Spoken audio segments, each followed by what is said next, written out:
Pakinggan po natin ang naging panayam po ng partner natin si Jason Rubrico kay dating National Security Advisor General Hermogenes Esperon Jr. Magandang hapon mga partners, nandito pa rin tayo ngayon sa EDSA People Power Monument kung saan isasagawa ang Anti-Corruption Rally na pangungunahan ng United People's Initiative. At sa mga oras na ito ay makakausap natin ang dating National Security Advisor ng Duterte Administration, walang iba kundi si General Hermogenes Esperon. Gen, good afternoon, magandang hapon po, welcome po dito sa SMNI. Magandang hapon Jason at magandang hapon sa ating mga kababayan. Lalo na yung mga sumusubaybay sa mga programa ng SMNI at yung mga sumusubaybay dito sa rally ngayon dito sa EDSA. Sir, bakit po mahalaga itong sinasagawa nating protesta dito ngayon at bakit po tayo nakikiisa dito sa Anti-Corruption Rally? Alam mo Jason, kinararangal talaga namin, kinararangal ko 10 ng aking mga kasama dati sa serbisyo at mga kaklase tulad ni Admiral Carlos at yung iba pa na mapasama dito ngayon. Ito ay aming pakikiisa sa sambayanan na lumaban sa korupsyon na talagang sumisira na sa ating bayan. Alam nyo itong korupsyon na to, napakalaki na ng impact o epekto nito sa ating kabuhayan at ekonomiya. Alam niyo bang ang inflation ngayon ay hindi na natin maisip ang kamahalan ng mga bilihin ngayon.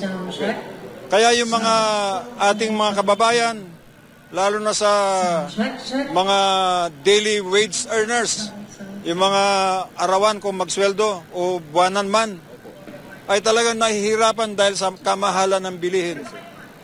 Bakit mahal? Isa na dito, makikita mo kung anong epekto ng korupsyon sa ekonomiya. Yung ating foreign direct investments ay bumaba ng 40%. Napakalaki. Yung ating stock exchange from 6,200 naging 5,600 na lang ngayon ng index. Yung ating piso, dati-dati nasa 56, ngayon 59 mahigit na. Sir, bilang dating National Security Advisor, ano yung maipapayo po ninyo sa gobyerno para matiyak po ang transparency at pananagutan sa mga opisyal ng gobyerno? Dahil ito yung panawagan ng taong bayan na may managot na mga government officials sa gitna ng lumalalang issue po ng korupsyon. Ang masasabi ko lang, kailangan talaga natin ng transparency and accountability at baguhin natin yung sistema ng governance, lalong-lalo na sa paghawak ng pondo. At ang isang specific na recommendation ko dyan, gamitin na natin ang blockchain at artificial intelligence para sa budget ng Pilipinas, sa DBM, pati na rin sa COA, sa Securities and Exchange Commission, sa BIR, sa Bureau of Customs, at iba pang departamento, lalo sa DPWH. Nang sa ganon, ay alam natin kung saan napupunta ang ating kaban ng bayan. Alam natin kung sino ang kumukuha ng ating pondo. At kung pagbabago ang kailangan reforma, isa sa panukala ko ay magkaroon tayo ng Constitutional Convention kaagad upang mabago ang mga sistema hindi lang sa istruktura ng gobyerno kundi sa pamamaraan ng governance. Nakita ko kanina sa isang malapit na eskwelahan ng mga high school at elementary. Alam mo, ang karato lang nandun, nakita ko, no to corruption, yes to accountability, yes to good governance. Biro mo, mga bata yon at saka mga teachers, yun ang sinasabi nila. Alam ko, yun din ang gusto na nakakarami. Ito ngayon ang gustong gawin dito ng mga taong nandito. Good governance, accountability, and no corruption. Sir, Paano niyo po tinitingnan yung papel ng militar at ng mga uniform personnel sa mga ganitong uri ng pampublikong protesta, especially po, General, sa laban natin kontra korupsyon? Alam mo, nag-chief of staff ako, hindi ba? Nag-chief ako, nag-commanding general ako ng army. Sa active service, may talagang katungkulan yan upang sumunod sa constitutional duties nila. Meron dyan chain of command, pero ang nangingibabaw dyan is securing the land and protecting the people. Sinabi naman ni Chief of Staff, meron siyang statement, he will protect our rights, our freedom of expression. Gagawin nila yan at ako'y nagpapasalamat. Nagpapasalamat ako na sana igawin nila yan. At kung magkaroon man ng conflict ang gobyerno at ang tao, sana ay bigyan nila na mabigat na konsiderasyon ang tao. Sa tingin niyo, para sa tao. Sa tingin niyo, General, ano ang pinakamalaking banta sa national security kung hindi matutugunan ang panawagan ng taong bayan na labanan, tuldukan na ang korupsyon? Alam mo, if I may define national security,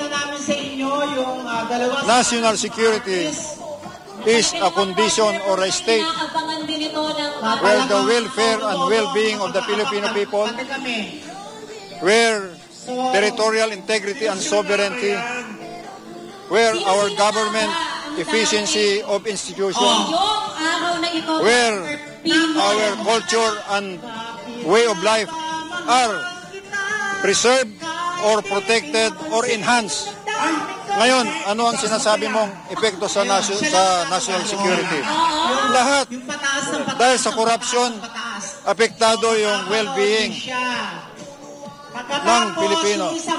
Mataas ang bilihin, masamang ekonomiya. Dahil sa corruption, wala kang pambili para sa modernization ng armed forces, territorial integrity, para sa pondo ng sundalo, pulis, at Coast Guard. Yung iyong government institutions ay sira-sira na rin tulad na nakikita natin ngayon sa public works. Wala nang maniniwala. Sino pa ang magbabayad ng buwis kung hindi naman naniniwala sa gobyerno? Yung ating way of life ay hindi na natin masunod. Dahil ang demokrasya ay nanganganib pag ganitong mahirap ang ekonomiya at ang tao ay galit na galit. Sir, sa kasalukuyang klima ngayon ng politika, ano po ang nakikita ninyong pinaka-epektibong paraan para maibalik yung tiwala ng mga taong bayan sa gobyerno? Alam mo, sa parting yan, mayroon tayong commander-in-chief at presidente.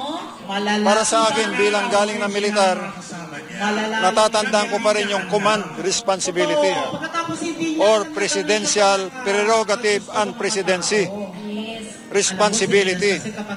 Kung may problemang nangyari sa bayan, responsibilidad ng presidente yan. Kung may masama, kailangan hanapan niya ng solusyon at remedyo. Kung kailangan may mga palitan, kailangan palitan. Kung kailangan may baguhin, baguhin. Kaya pabayaan natin ang ating presidente, ang ating pangulo na mag-isip. Responsibilidad niyan.